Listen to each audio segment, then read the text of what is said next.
इस यात्रा का लक्ष्य भारत को जोड़ने का है।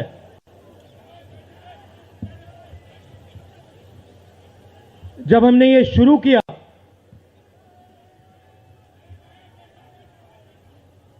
कन्याकुमारी में यात्रा शुरू की, तो मैं सोच रहा था कि नफरत को मिटाने की जरूरत है, और मेरे दिमाग में था कि इस देश में सब जगह नफरत फैली हुई है। मगर जब मैंने चलना शुरू किया तो सच्चाई बिल्कुल अलग थी।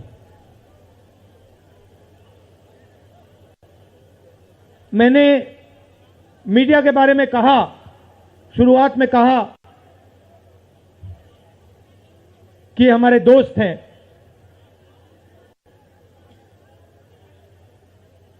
दोस्त हैं, मगर हमारी बात टीवी पे कभी नहीं दिखाते हैं। और वो तो तब भी ठीक है, वो ठीक है, हमारी बात नहीं उठाएं तो ठीक है, कोई प्रॉब्लम नहीं है। मगर ये एक और काम करते हैं, इनकी गलती नहीं है। देखिए, ये जो यहां खड़े हैं, इनसे गुस्सा मत होइए, इनकी गलती नहीं है। देखिए, मुस्कुरा रहे हैं, ये जानते लगाम लगी हुई है, पीछे से लगाम लगी हुई है। मगर इनके जो चैनल हैं, ये भी नफरत फैलाने का काम करते हैं। 24 घंटा हिंदू मुस्लिम, हिंदू मुस्लिम, हिंदू मुस्लिम, हिंदू मुस्लिम, हिंदू मुस्लिम। ये सच्चाई नहीं है भाइयों और बहनों। मैं चला हूं कन्याकुमारी से यहां तक, ये सच्चाई नहीं है।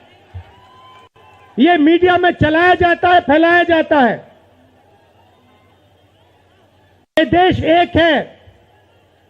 इन सड़कों पे लाखों लोगों से मिला हूं, सारे के सारे एक दूसरे से मोहब्बत करते हैं, प्यार करते हैं, गले लगते हैं।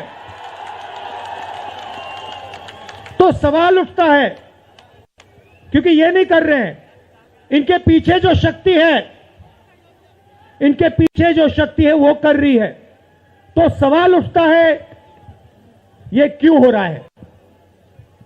जब सच्चाई ये है कि देश का आम नागरिक, चाहे हिंदू हो, मुस्लिम हो, सिख हो, ईसाई हो, किसी भी जात का हो, वो एक दूसरे से प्यार करता है, मोहब्बत करता है, एक दूसरे की इज्जत करता है। 90% लोग इस देश के एक दूसरे से प्यार करते हैं, मोहब्बत करते हैं, इज्जत करते हैं। देखिए मेरे सामने, ये देखिए, घूम के देखिए, ये जैन मंदिर है, गुरुद्वारा है, मंदिर है, मस्जिद है।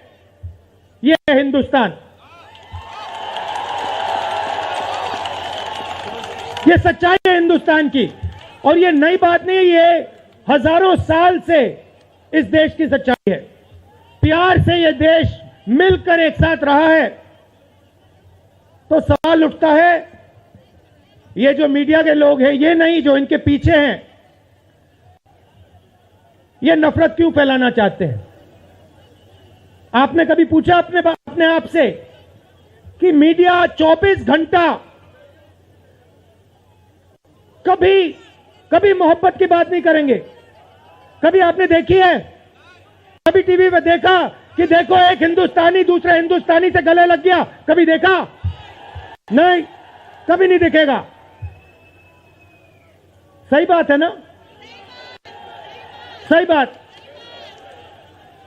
कभी नहीं दिखेगा। इसका कारण है भाइयों और बहनों, मैं आपसे पूछना चाहता हूं, आप में से किसी का कभी जेब काटा गया है? आपका जेब काटा गया? आपका जेब काटा गया? तो जब जेब काटा जाता है, आपका काटा गया ना, तो जब कोई आपका जेब काटता है तो वो क्या करता है? सबसे पहले उसे क्या करना पड़ता है? नहीं नहीं नहीं, ब्लेड तो बाद में आता है, मगर पहले क्या करता है? पहले वो आपके ध्यान को इधर करता है, आपके ध्यान को लेकर उधर ले जाता है। भाई और बहनों, ये जो करा जा रहा है आपके ध्यान को हटाने के लिए किया जा रहा है, और ये 24 घंटा करते हैं और फिर आपकी जेब काटी जाती है। बढ़िया बढ़िया, क्योंकि सच्चाई है। 24 घंटा हिंदू मुस्लिम हिंदू मुस्लिम हिंदू मुस्लिम, और फिर जो भी आपका पैसा है, किसानों का, मजदूरों का, आपके एयरपोर्ट, आपके पोर्ट, आपकी सड़कें,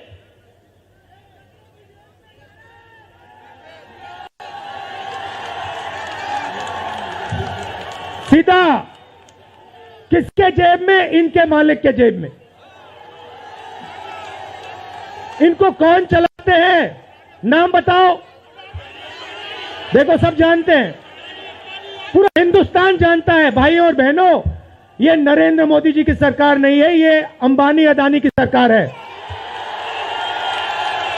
ये सच्चाई है, और ये पूरा पूरा लक्ष्य इनका आपके ध्यान को इधर से उधर, उधर से इधर करने का है। मैं 2800 किलोमीटर चला हूं, 2800। मुझे कहीं नफरत नहीं दिखी, कहीं हिंसा नहीं दिखी, कहीं मारपीट नहीं दिखी, मगर जब मैं इनका टेलीविजन खोलता हूं, 24 घंटे मुझे मारपीट, हिंसा, नफरत दिखाई देती है। क्यों? क्योंकि ये आपका ध्यान इधर से उधर ले जाना चाहते हैं।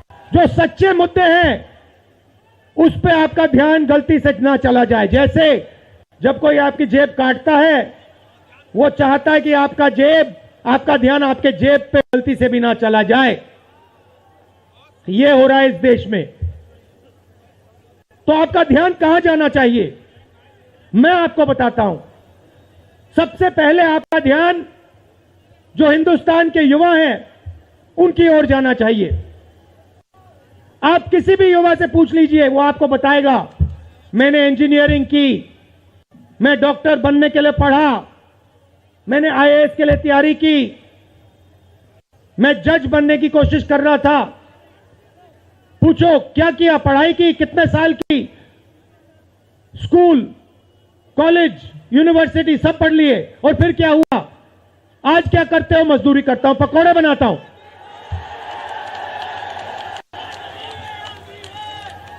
बेरोजगारी क्यों आई? मैं आपको बताता हूं। और जो हमारे छोटे व्यापारी हैं, जो स्मॉल और मीडियम बिजनेस चलाते हैं, आप अच्छी तरह सुनिए, क्योंकि आप इस देश के भविष्य हो। अगर इस देश को कोई रोजगार दे सकता है तो इस देश का किसान और ये जो छोटे व्यापारी हैं और स्मॉल और मीडियम बिजनेसेस चलाते हैं, ये लोग हैं। क्यों? क्योंकि ये लाखों हैं, ये लाखों में हैं, और कोई 100 लोगों को रोजगार देता है, कोई 500 को देता है, कोई 1000 को देता है, कोई 25 को देता है, कोई 35 को देता है, और ये लोग देश को रोजगार देते हैं। अब इनकी बात करते हैं। ये 24 घंटे लगे रहते हैं, बैंक के दरवाजे इनके लिए बंद होते हैं। हिंदुस्तान के 2-3 अरबपतियों को 1 लाख करोड़, 2 लाख करोड़, 3 लाख करोड़ ऐसे दिया जाता है।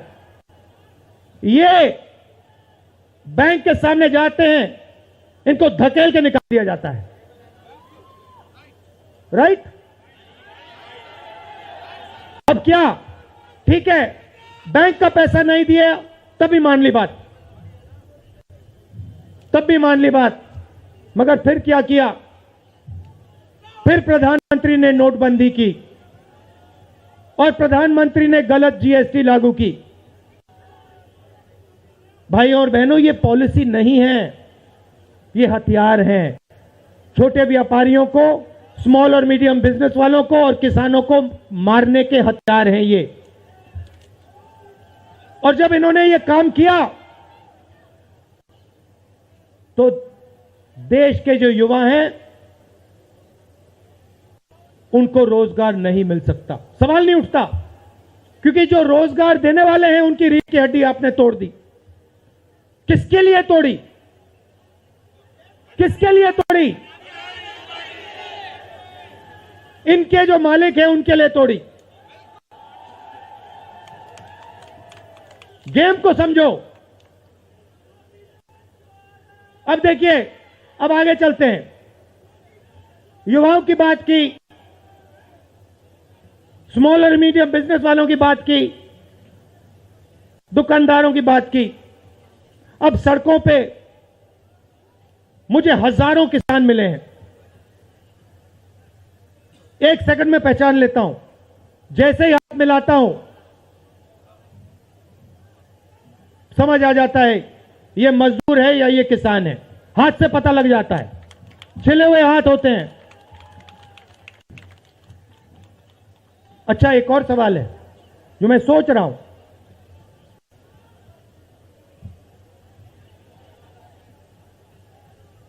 प्रेस वाले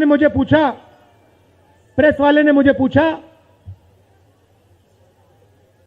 क्या आपको ठंड नहीं लगती? और मैंने सोचा ये मुझसे पूछ रहे हैं, हिंदुस्तान के किसान से क्यों नहीं पूछते? ये हिंदुस्तान के मजदूर से क्यों नहीं पूछते? ये हिंदुस्तान के गरीब बच्चों से क्यों नहीं पूछते? फिर कहते देखो 2800 किलोमीटर चल लिए, कोई बड़ी बात नहीं है। पूरा हिंदुस्तान चलता है, जिंदगी भर चलता है। किसान चलता है, मजदूर चलता है, फैक्ट्री में जो काम करते हैं वो चलते हैं। तो हमने ये कोई बड़ा काम नहीं किया भाई और बहनें, पूरा हिंदुस्तान करता है, रोज करता है। हम 2800 किलोमीटर चलते हैं, किसान शायद जिंदगी में 10,000, 15,000, 20,000 चल लेता है।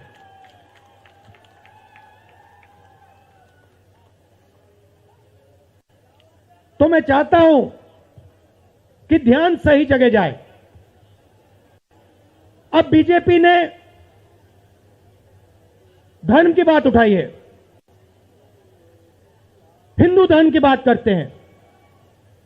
मैं आपसे पूछना चाहता हूं, हिंदू धर्म में कहां लिखा है कि गरीबों को, कमजोर लोगों को कुचलना चाहिए? कहां लिखा है? कहां लिखा है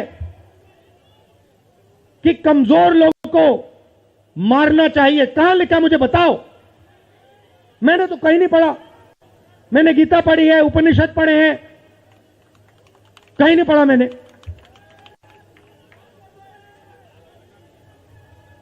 आपने पढ़ा कहीं? गले लगाने की बात होती है।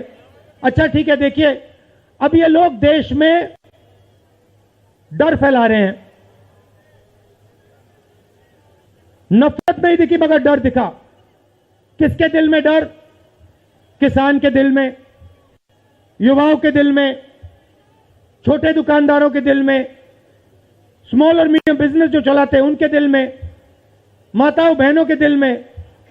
मुझसे कहती है राहुल जी, बीजेपी की सरकार में हम तो सड़क पर, शाम को सड़क पर नहीं निकल सकते। तो डर फैला दिया है। सही सही। अच्छा, आपने शिव जी की फोटो देखी है? उसमें उनका हाथ ऐसे देखा आपने? इसको क्या कहते हैं? इसको क्या कहते हैं? इसको अभय मुद्रा कहते हैं। इसका मतलब क्या होता है? इसका मतलब होता है डरो मत।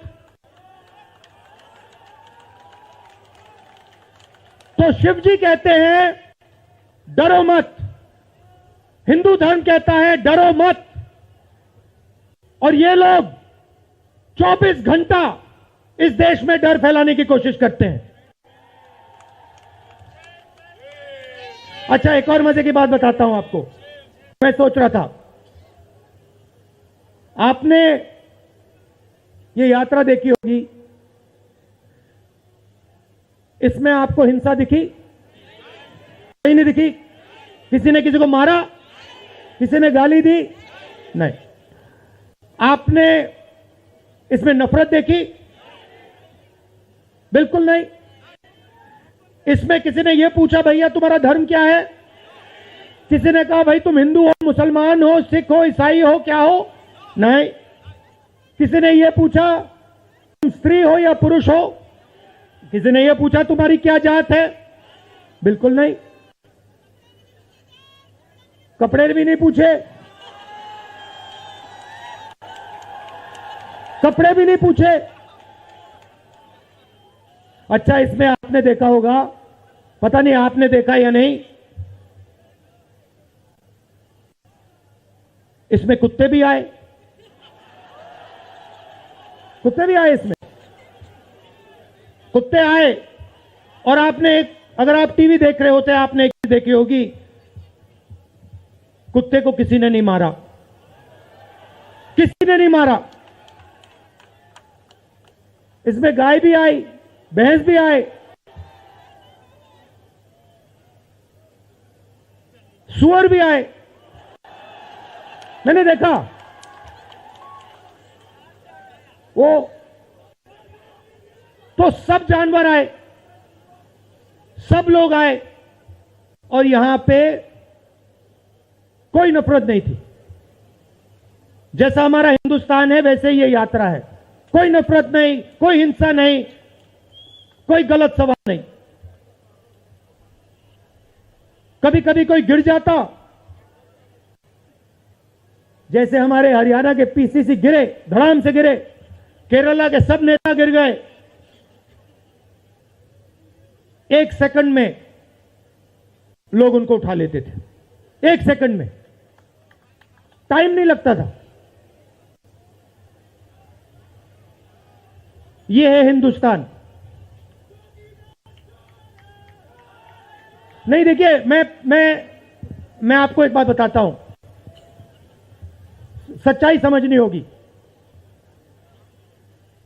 सच्चाई यह है कि जैसे इन पर लगाम लगी हुई है, वैसे हिंदुस्तान के प्रधानमंत्री पे भी लगाम लगी हुई है।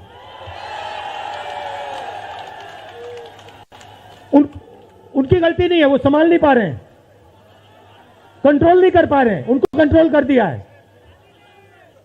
नहीं, मैं सच बोल रहा हूं, मैं सच बोल रहा हूं।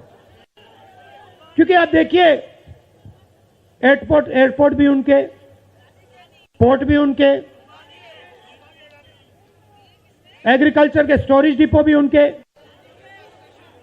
और क्या उनका, हाँ, लाल किला भी उनका, लाल किला भी उनका, सारे के सारे पब्लिक सेक्टर की कंपनियां उनकी, और क्या उनका, रेलवेज उनकी,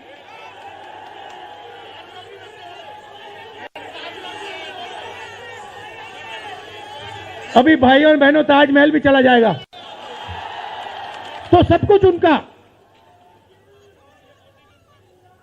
तो ये देश की सच्चाई है। हाईवे भी उनके, सेलफोन भी उनके,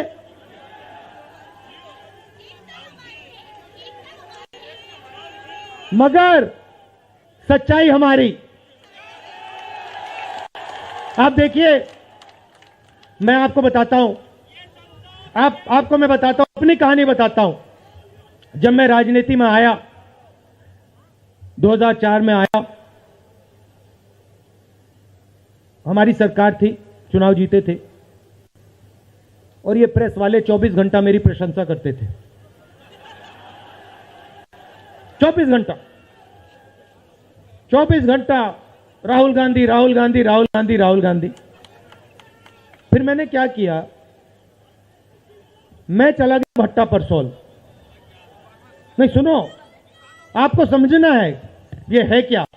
मैं भट्टा परसोल गया और मैंने किसानों का जो जमीन का मामला है उसको छेड़ दिया।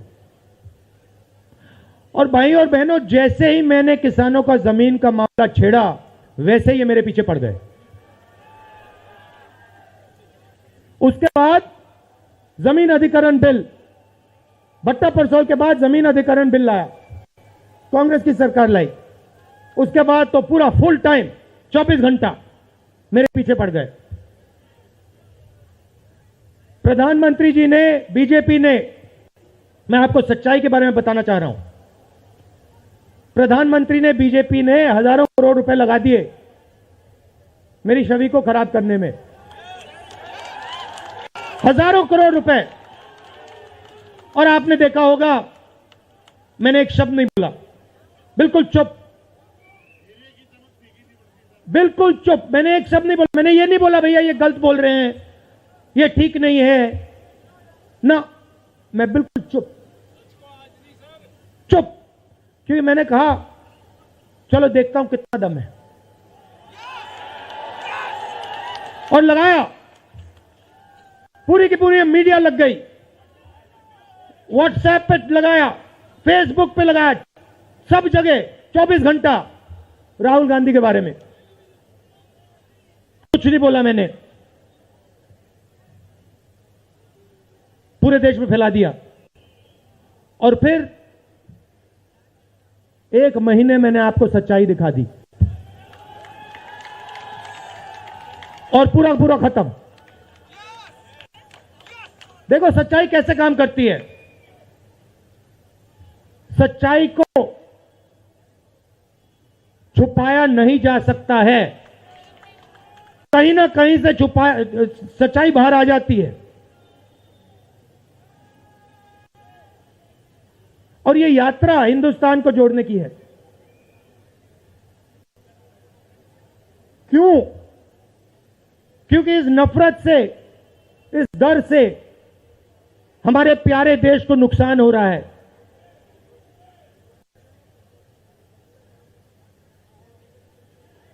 ये सच्चाई है और इसीलिए हमने ये यात्रा कन्याकुमारी से लेकर कश्मीर तक शुरू की है। और ये जो हमारा तिरंगा है इसको हम श्रीनगर में जाके वहां पे लहराएंगे। और आप में से हजारों लोग हमारे साथ चलोगे, हजारों लोग चलोगे।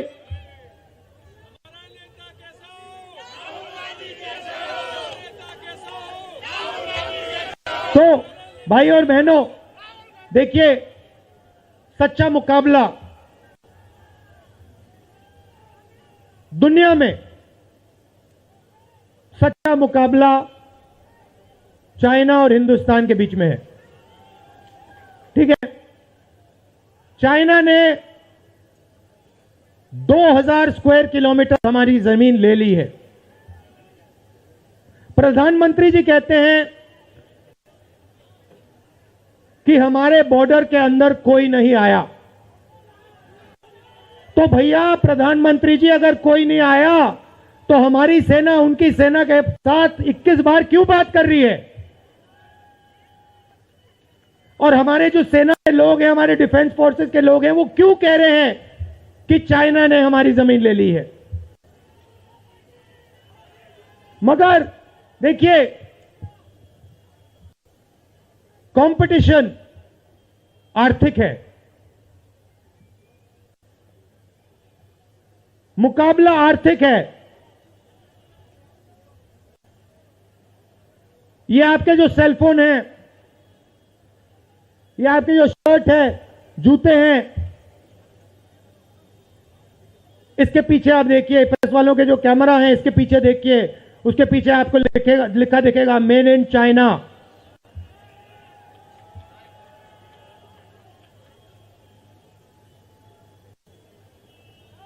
हमें शर्ट के पीछे, सेलफोन के पीछे, जूतों के नीचे मेड इन इंडिया लिखना है। और एक ऐसा दिन आना चाहिए जब शंघाई में कोई युवा नए जूते खरीदे, उसके नीचे देखे made in new Delhi India. ये हिंदुस्तान चाहिए, इसी से हमारे युवाओं को रोजगार मिलेगा। तो ये करना ही पड़ेगा, चॉइस नहीं है।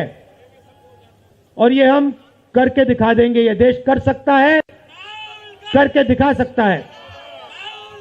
आप सबने इतना प्यार दिया,